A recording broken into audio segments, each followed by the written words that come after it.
Hi guys, welcome back to another Fallout 76 video. Now before we start, just want to remind you we have a community Discord where it is very active with Fallout 76 players. We're also running a giveaway for 1,000 atoms which will be announced the day of launch. The link for that is in the description below. So as someone who's primarily built throughout this entire beta, I want to discuss the good, the bad and what I honestly see is broken within base building just now in Fallout 76. Now, you'll agree with some of this or disagree on other things that I say. However, put it down below in the comments. Give your opinion of what you think as well. Now, in the background, I've just got a little build that I was doing for a little trading outpost. Something simple. Just a little backdrop. But I'll cut in and out from it to show what I'm meaning for certain things. Now, building. Personally, I really enjoy it. I've always been a build channel in other games, always done it in Fallout 4, back when I used to play Fallout 4 as well. And I was very eager to see how Fallout 76 would pan out when it came to building. Initially, I actually quite enjoy it. Now, it's not to say it's perfect, because it isn't perfect, but I'm going to run through the good points first. Now, the first point I want to speak about, which I think is good, and a lot of people probably won't agree with, is the fact that not all building parts are unlocked from the start. Now, I personally think this is good because it still pushes you as a player to go and explore and enjoy the game. Not just have everything straight off the bat, spend loads of time building, just get lost in that little world. It's still forcing you to actually enjoy what's out in the wasteland. Now, I personally find that it's quite easy to get some of the minimal BPs just by doing quests and taking over workbenches. I don't know how other people are finding it. Obviously, people from Fallout 4, they were used to having everything unlocked. However, I actually enjoy trying to grind out those certain parts that I actually want to use in the base that I've actually got. As a keen builder, I like to try and get everything I can, but at the same time I'm leveling up and progressing in the game, so I personally think it's a good choice of what they've done. Next, I want to speak about the camp itself. The fact that you can blueprint and deploy your camp anywhere on the map and have the same base pop straight back up is perfect. Now, Fallout is a game you progress, move further on the map to get higher tier stuff. It always has been that way. Now, being able to just pick up the base that you spent time building, perfecting, the blueprint system so far for me has worked really well.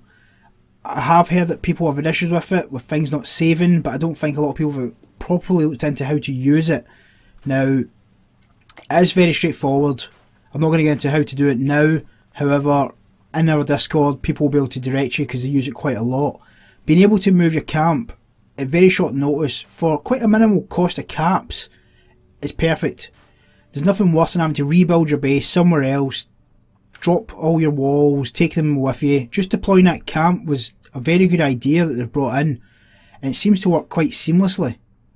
And now moving on to the bad points. Now, this one has caused massive uproar between a lot of people, different opinions. Stash box. Now, I honestly think the 400 limit isn't that bad. I haven't personally went over it.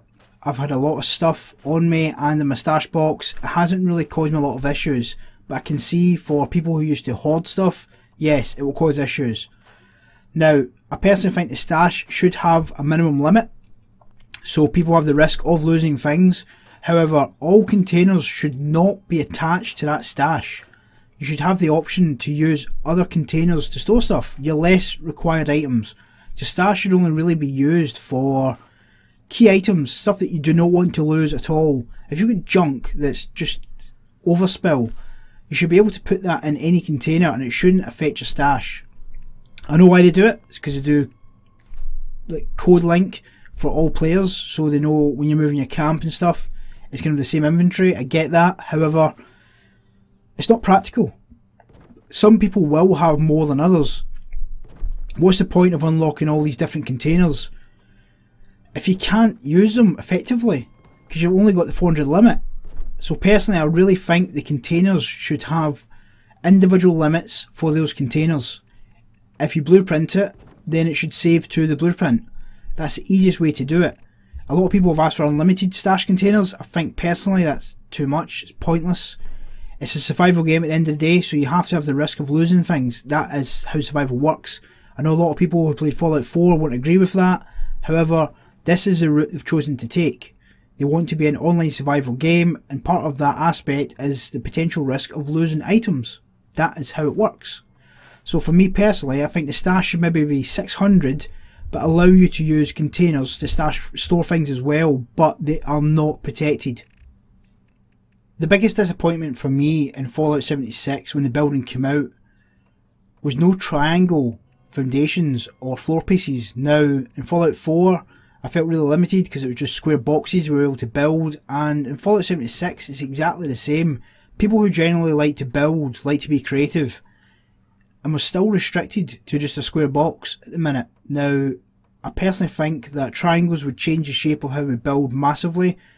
We could play around with a lot more, we could be more creative. It just opens a lot of doors for what we can do. To put a triangle foundation and floor piece in isn't very hard. It just opens so many more possibilities for us to play around with and actually make something other than a box. The next thing is really the whole way floors work. You have to have stairs in place and you have to work all the way around that one bit of staircase. It's a bit silly considering the fact that you can put floors out as far as you want without any stability, so I don't understand why they're so hell bent in using the stairs as the main socket for floors when you could just use the top of walls and implement no sockets instead. Some people don't like to keep everything the way it is, they want to move things around. If you put a floor up, you're going to have to basically take all the floor down, drop your stairs, move your stairs and put all your floors back in again, which is super time consuming. For such a simple quality of life thing, it's just so easy to do, and it's frustrating that this is the way they do it. I just don't understand why they've went down this route. Now the final bad point I want to bring up, which I think a lot of builders have agreed on, is the build limit. You can only get 5 stacks on your base. Now if, like me, as I said before, you enjoy building, you want to build a good strong base, somewhere you can go back to, use all your benches, have everything spaced out, nice and neat, because moving forward, bases might become a lot more important than they are just now. Just now they're just a creative place you can go back to, but as the game progresses, they say they want to make this a 5-year online game. Raiding and stuff is going to be a thing. Now traps are going to be a thing. You want to have a lot of space and be very open with what you're building. I just feel that just now it's very small, the limit for what you can actually build. I know roughly why they're doing it, because if everyone had massive bases, the servers probably wouldn't cope because it has to take all those assets into account when things are rendering, etc. However, that's not our problem.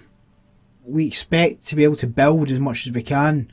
And I'm not saying unlimited limit, but what I'm saying is at least make it a bit bigger than what it is just now, or make it perked or XP bound, so if you level up you can build more. So again, it's progression. I just feel at the minute it's very limited to what you can actually build.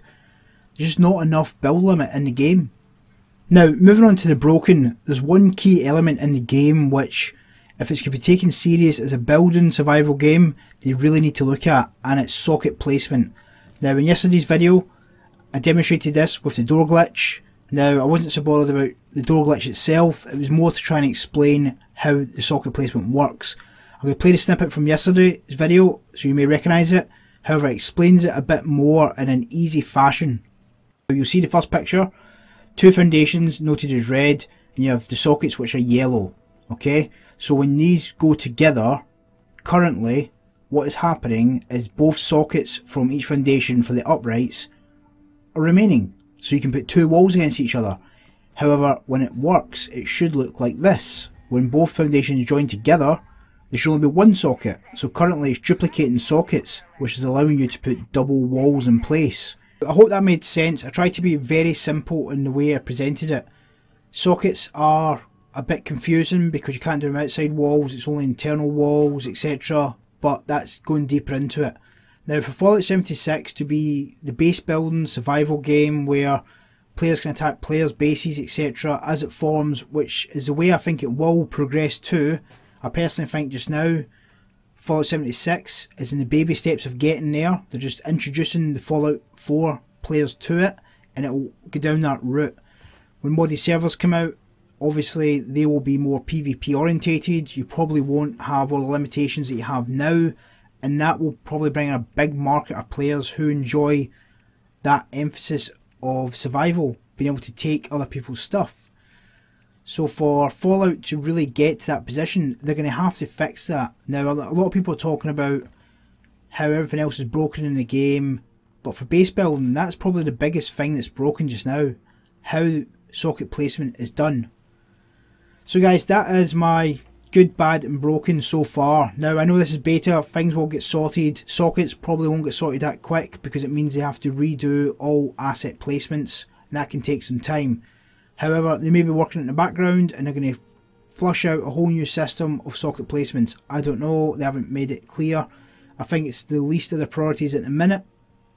But for base building and as a whole in Fallout 76, I'm actually really enjoying it. I would enjoy it more with the triangles, as I said. However, all the items that you can get are really good. I'd like to see traps implemented a lot more and be able to attack players as they come in, just for the fun element as well. So if you do have that person who's trying to be a troll, it is effective, but I don't know how effective it will be just now, simply because you don't get anything from it. The player will just drop junk and you're just going to get crap, really. So guys, as I said before, let me know what you think.